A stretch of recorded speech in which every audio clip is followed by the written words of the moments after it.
Hello, and welcome to Superbwoman Sundays at 7. I'm your host, Janet Neal, the founder and queen bee at the Superbwoman Incorporated. I'm so glad that you've joined us. Tonight, we have another special guest, another superb woman, Jeanne Sullivan. And before we get to Jeanne, let me tell you about how I met her and a little bit about the Superbwoman. So I come from the belief that women have the power to change this world when we realize it. So many of us give away our power or don't even really realize that we have it to begin with. And I also have realized in my own life from experience that the superwoman belief is really unsustainable. So I wrote in my book, Soul and Control, Reflections of a Reformed Superwoman, about my journey going from being a woman who felt I had to do everything, do it by myself and do it perfectly, to coming to this point of realizing that when I learned to be myself, to let go of the shoulds, to let go of whatever anybody else is telling me to do, that's when I can lead a more powerful life. And for me, that's all about helping other women. And Jeanne Sullivan is one of those women as well who believes in that, who believes in helping other women. You know, there is a saying by Madeleine Albright that there's a special place in hell for women who don't help other women. Well, Jeanne and I are not going to be there because we're all about helping other women. Let me tell you how I met Jeanne and why she holds a very special place in my heart. Back in the 2008, I started an organization called the Professional Women's Center, which was, as I called it, a men's club for women without the cigars. And I loved it. And it was a fabulous concept. And at the time, nobody was doing anything like it. And I went for the very first time to go get some funding. And so I went to a pitch competition where you get up there and you pour your heart out and you tell all about your company and why you deserve to get the money. Now, I'm a kind of person, you might be able to tell, who doesn't mind standing up in front of crowds. In fact, I love it. And so that idea wasn't so scary to me. However, what was terrifying was that as I'm giving this pitch, this 2-minute pitch, next to me are the judges. And I think it's 4 men and 1 woman. And I'm giving this pitch and I'm out of the corner of my eye, I see the men kind of glazing over. They're not getting it at all. And this is terrifying because at the end, they literally put up the numbers on how well you did. It's like worse than standing up there naked to me. But Jeanne Sullivan was the one woman. And she kept looking over to me and nodding and smiling like, I get it, keep going. And because of Jeanne, I got through that. And she has just really been a mentor to me. And so a little bit more about Jeanne. Jeanne started off in advertising. She was with Bell Labs. And then she got into the VC space and went on to found StarVest Partners with 3 women and, as she said, the token male. And now we won't say she's retired because we don't use that R word, and I'll let Jeanne tell you about that. But she's off doing her own consulting company, Sullivan Adventures. I love it. So Jeanne, welcome to the show. Thank you, Janet. I don't think I even knew that story about my inspiration to you, but I'll take it. Thank you. Absolutely. Absolutely. So Jeanne, you and I were talking about this. You have had a wonderful, varied career, but tell us a little bit more about how you went from, starting off in advertising and technology and ending up to this adventure that you're on now. I love to share the story because it's part of the inspiration I like to give to other women. I really consider myself a fierce advocate for women, and I like to say a few good men. There are a few out there. We do need them. We want them to be engaged. And my story is so I think, interesting to what's going on for other women because it's about finding your passion and then being able to leverage that passion and do something about it professionally. Mm. I think that creates more happiness on a day to day basis. So that's what happened. I had to kind of find my way. And I'm quick to be vulnerable about that, that it took me a while to figure out what I really liked and then how do I make that happen.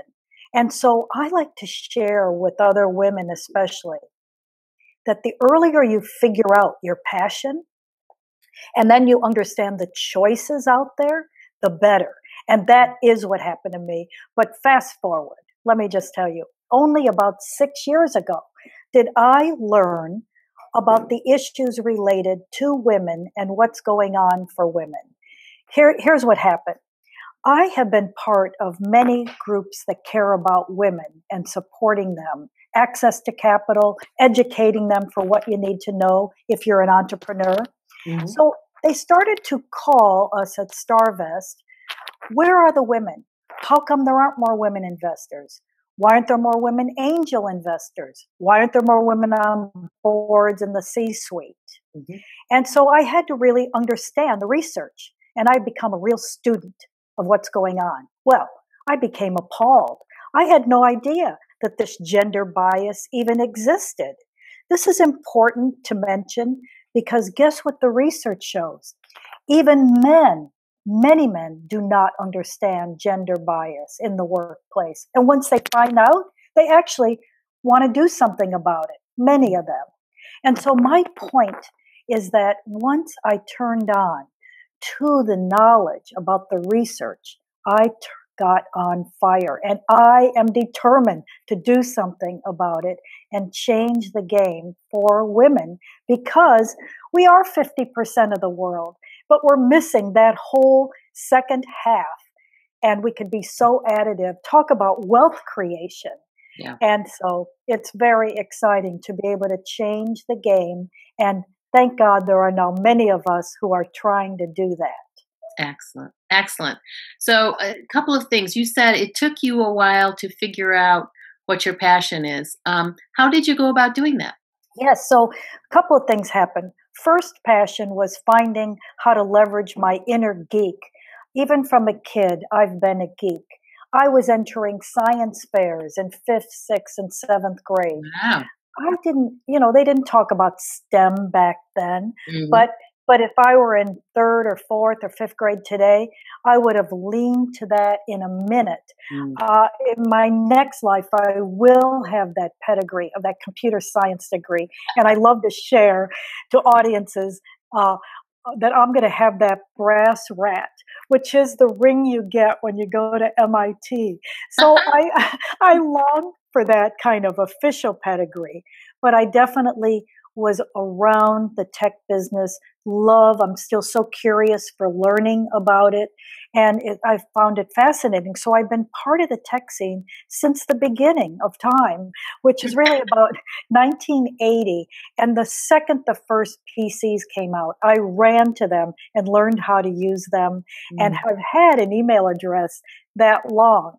So I've always been an early adopter, always have all the gadgets one could ever have and love learning it. I hate it when somebody looks at me and thinks I don't know how to use Twitter or Instagram or one of these great platforms because I've been early adopter of all of them. Mm. And so that has been very exciting. So that was passion number one, finding a way to leverage my technical love and becoming a venture capitalist because people opened the door for me and I walked through it. And Mm. I got to be part of some of the great companies of our day in the 90s, all in Silicon Valley and in Boston, sitting on boards with some of the great VCs. And I love to share. I saw the best of the best and the stupid of the stupidest all in that same, 8-year time period. Then 4 of us came together. One person knew all 4 of us, and we formed StarVest. And I was emboldened and felt ready for that because I had learned, gotten my tech chops, and gotten my investing chops. And believe me, there was still plenty to learn. in the next many years. It's been since 1998. And I am thrilled to say that we invested at StarVest in about 50 companies. I invested in about 50 companies before that. So I've had the experience of over 100 growth stage companies with institutional investing. And then because I love the early stage, I've seen 1,000 times 1,000 early stage companies and love learning and seeing and meeting these incredible entrepreneurs that are out there. That's great. That's fabulous. Yeah. And there was an interesting thing that you told me that, I had mentioned that it was 3 women and 1 man that started StarVest. And tell the viewers what you told me about how you came together there. So you called him a token male, but far from it. He was our trophy male. Oh, And we yes. actually had 2 of them. The first man was so knowledgeable about institutional investing and really helped us raise that first $150 million. The second gentleman, who joined us for fun too, had a fabulous background. He was an engineer. He had all the great pedigree, including his HBS degree, and so additive to us and really cared for us. So it was a good mix. And I do believe you need to have the men in the mix. They can be very additive and supportive. And let's face it, they still have the money and the power. We need them to learn from them, to have them promote us, to support us. Mm-hmm, mm-hmm. Yeah, I totally agree with you. And so that kind of leads me to the question about gender bias. So you obviously are very passionate about it. And I know you've been doing speaking about that recently. So for those out there who aren't familiar with the facts about gender bias, can you enlighten us a little bit? Well, it's pretty shocking once you learn this, and I like to shock audiences. I think the biggest metric, the number one metric that really crossed me over to say, wait a minute, I am mad. It's learning that women do make the decisions of more than 85% of the household decisions. Let's face it, we're the ones deciding healthcare, the clothing we wear, the clothing our partners wear. Certainly that's the case in this house. The products that we buy, the trips that we take, all the e-commerce purchases, the majority are done by women. When I learned that, I thought something is wrong because we are not in the decision making, even at the big ad agencies. Very few women at the top, certainly very few women in the executive roles, the C-suite, the executive committees where compensation is determined in these companies. And I think many people are well aware that even only about 15% of the boards of the Fortune 500. I said, what is that? And I, again, openly share, I did not understand this until I learned this. And then I said, wait a minute, this is not correct because we are more than 50% of the world. So what's that? And also something to know, that women have multiple trillions under their own management, have made this or inherited this wealth. And so we do have command over a lot of money, not using it to invest behind, let's say, other women or entrepreneurs. So just think, Janet, take those trillions and invest behind women who deserved as an entrepreneur. Now we could increase wealth and economic benefit globally. I am fascinated by that. It's interesting, isn't it? It's fascinating. And so, Jeanne, I understand you just came back from speaking in Oslo, Norway. Why don't you tell us about that?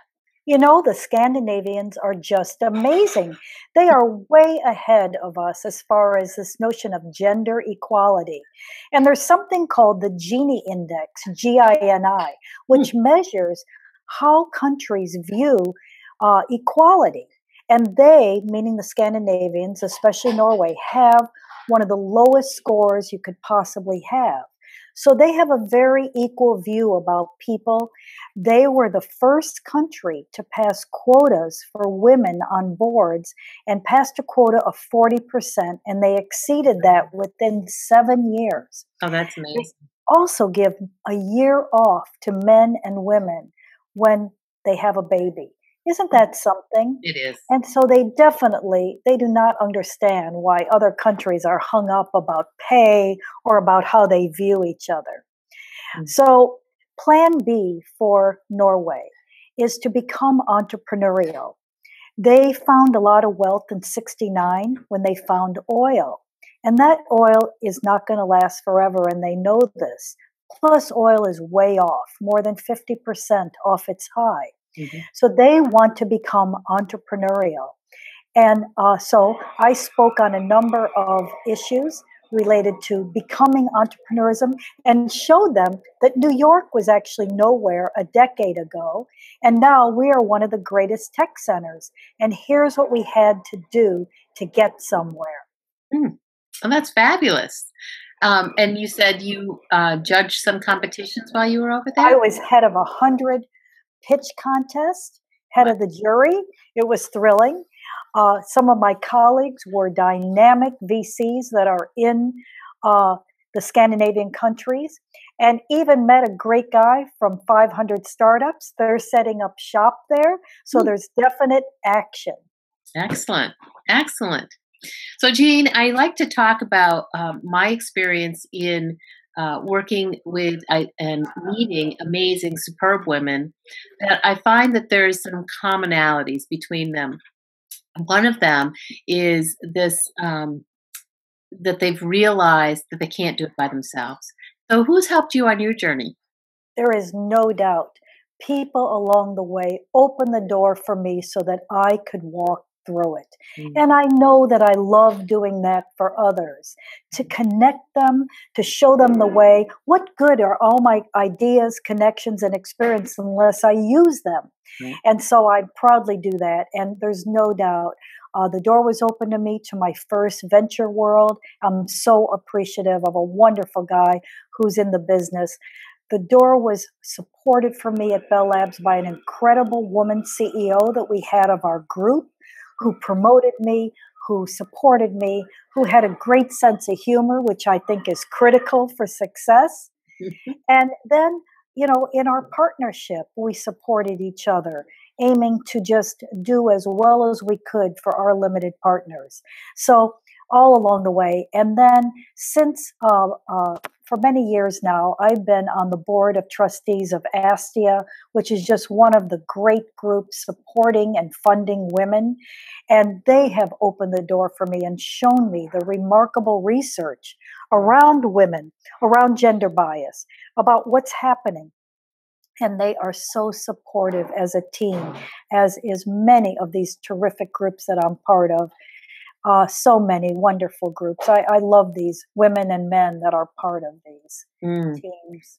As you talk, I'm reminded how much I love your energy. You have great positive energy, and that again is a wonderful quality that I have found in superb women, that they have this positive energy that they put out there. So I'm very grateful for that. Thanks for saying that.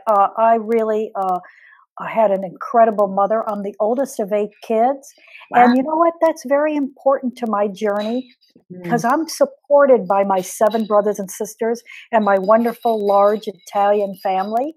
And my mother, she told me I could do anything I wanted to, and I believed her. Mm. And so I have had the shoring up of that. And you know what? I know so many women don't have that. So I'm sensitive when I even share that. But I try to give that back too. And it's important for me to just feel grateful for this DNA download I got from her for this energy. And if I can inspire somebody to feel great or find their way, boy, that just is very appealing to me. Oh, that's so wonderful. That's great. And that I have heard that from several women that I have talked to, how important the mother's encouragement has been in their life. Yes, I know plenty of women who have not had that, so I carefully share it. But Mhm. and if you didn't have it, then find it among friends or people. And I think that's an important point to say, that I don't believe in being miserable for more than 24 hours in a row. I think it's important to be around people that feed you, that help you get good energy, help take you where you want to go.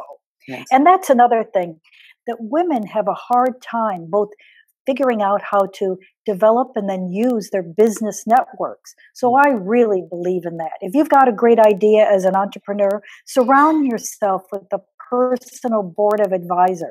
I think it's critical for success. Mhm. Absolutely. Great advice. And talking about that, what would you say is a should that you had let go of in your life? You know, I really like being a badass gal, and I'm proud to put myself in that category. And it really was finding my voice. That often it's a lot easier to be silent, let's say, in a tough, toxic situation where there are men or women. So I have really learned to speak up, to be very vocal, to push back, and to use humor in doing so. We didn't talk about this, but I do also humbly share that I was asked to do a TEDx this year. And I did it on that very subject, dealing with bullies, bozos, and buffoons in the workplace. And you know what? It comes to being a little sassy, using humor, pushing back appropriately. Yeah. Oh, that's great. And for those of you who cannot tell, Jean, how tall are you? I'm 5 feet tall. Yeah.